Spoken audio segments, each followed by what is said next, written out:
We're going to go to the phone lines. Caller, welcome to the show. Hello? Hello? Yes. Yeah, I'm really looking forward to President Trump's speech tonight. On Sunday evening, he said he has truckloads, I quote, truckloads of information about the stolen 2020 election. Yeah. Do you think he'll talk about that first and only? That seems like a pretty important thing to talk about, don't you think? I think so, too. Rob Carter touched on it, as well as Dan and Drew, as well as Doug Billings. Yeah, I think it's very important. I don't know if it's going to be the entire press conference regarding this or addressing the nation. I don't know, but I'm going to have popcorn at the ready. Well,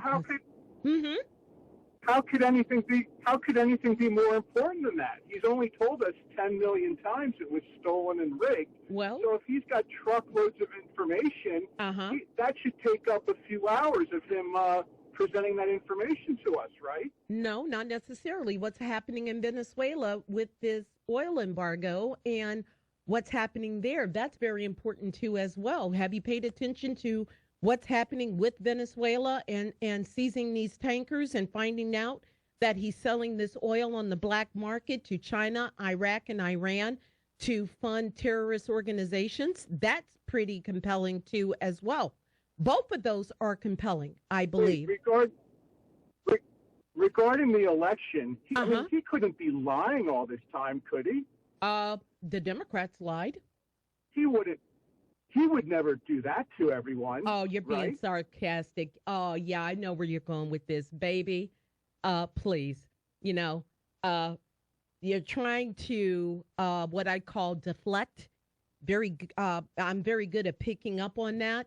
And let me tell you, sweetheart, Democrats have been deflecting for the last 4 years. We found out that how many people did we have in our country that were criminals?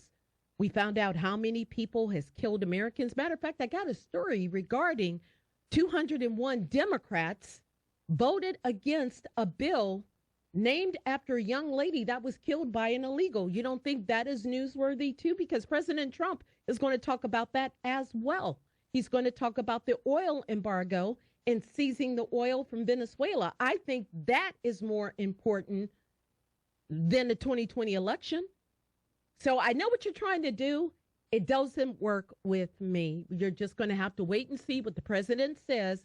But we all know the 2020 election was stolen. We know that. It is obvious. It's pretty damn obvious. That's all I can say. It is obvious. But, it is what it is. And we're going to have to wait till tonight. And I cannot wait for that news conference tonight with the president. And by the way, Mr. Caller, this is the only president that I know that has press conferences and answers reporters' questions. Have you noticed that too? Yeah. Really? Give it a rest already. The 2020 election, we know what was stolen. We know who the bad actors were. We know that they tried to cover this thing up. Bonnie Willis is now being called out for being the shrill that she is in trying to prosecute this president when the evidence was apparent. I mean, when you're seeing suitcases being pulled out from under a table and telling everybody to go home and they're stuffing the ballot box, we know what happened. We're not stupid. Democrats think we're dumb. We're not. We can decipher for ourselves. Folks, we're going to take a break. We're going to come right back.